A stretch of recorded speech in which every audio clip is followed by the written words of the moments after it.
Making something really wonderful, a chocolate loaf cake.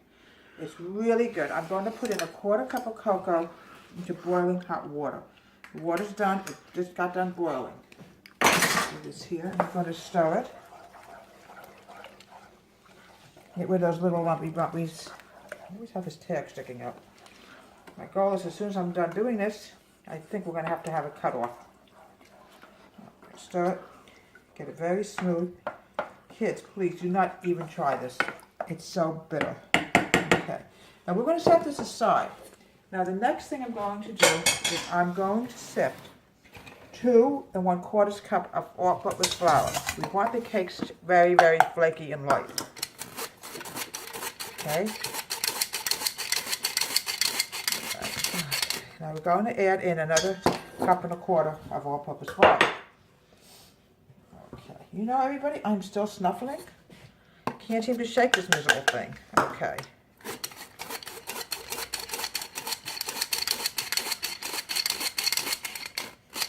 Okay, now we're going to add in 1 more 1/4 cup of flour.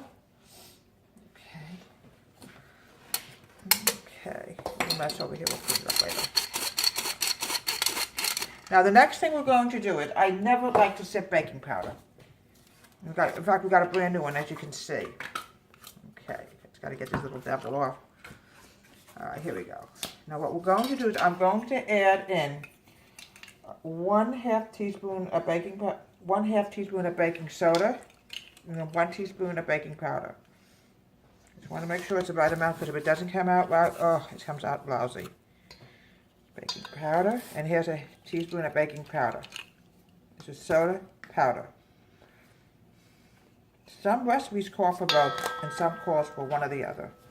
Okay, I'm going to close this up. Always get everything covered. You never know. Now I'm going to grab my whisk, and I'm going to whisk the dry ingredients together. Okay, we're going to put this aside. And now the next thing is we got softened butter, unsalted butter, and I'm going to cream that with 2 eggs and 2 cups of sugar. What I'm going to do now is I'm going to cream my butter nice and soft. So I'm going to 2 cups of sugar, very gradually.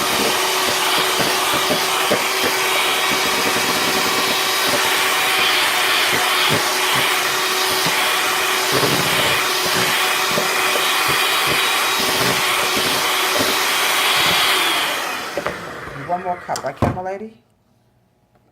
Okay. Was. Okay.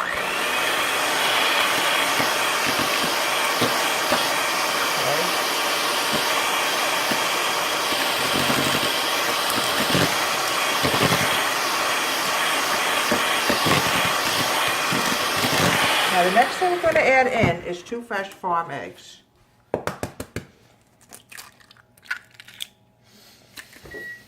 There goes the oven. She's already preheated herself up to 350.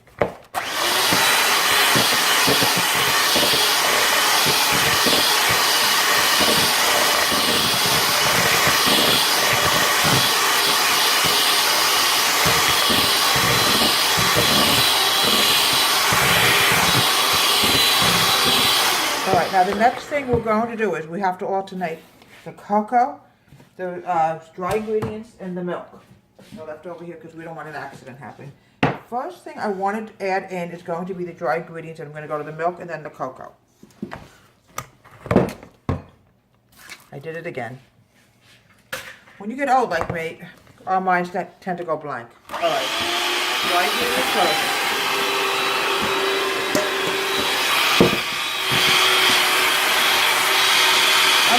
I'm going to add the milk and then the cocoa.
dry ingredients up. If we have too much batter left over, I will also be making chocolate cupcakes with this.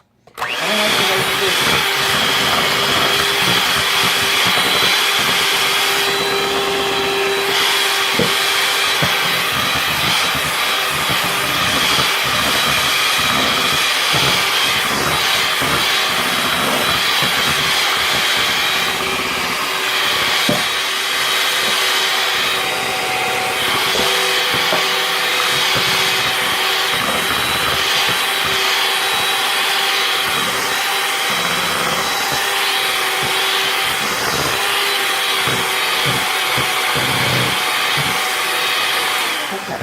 Look how rich and foamy that is. See how foamy and beautiful that is? Oh, looks so good. Now what I'm going to do now is I'm going to mix to make sure every bit of flour and make sure there's no air bubbles left in here. I think it looked like this last time too, honey. Looks about the same. Looks really good. All right. I'm mixing the dough, the batter.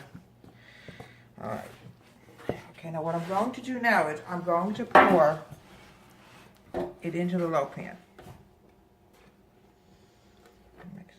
Gonna have enough. We might not even have enough to make chocolate cupcakes. No, I don't think so. Sometimes with extra batter you can make cupcakes with it, but not this time.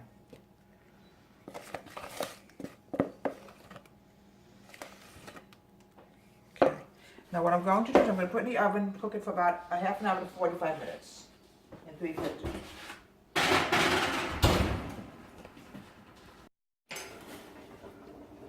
And here we have chocolate loaf cake. It's so delicious and it goes great with vanilla ice cream. As you can see, my family went nuts over it. Couldn't stop them.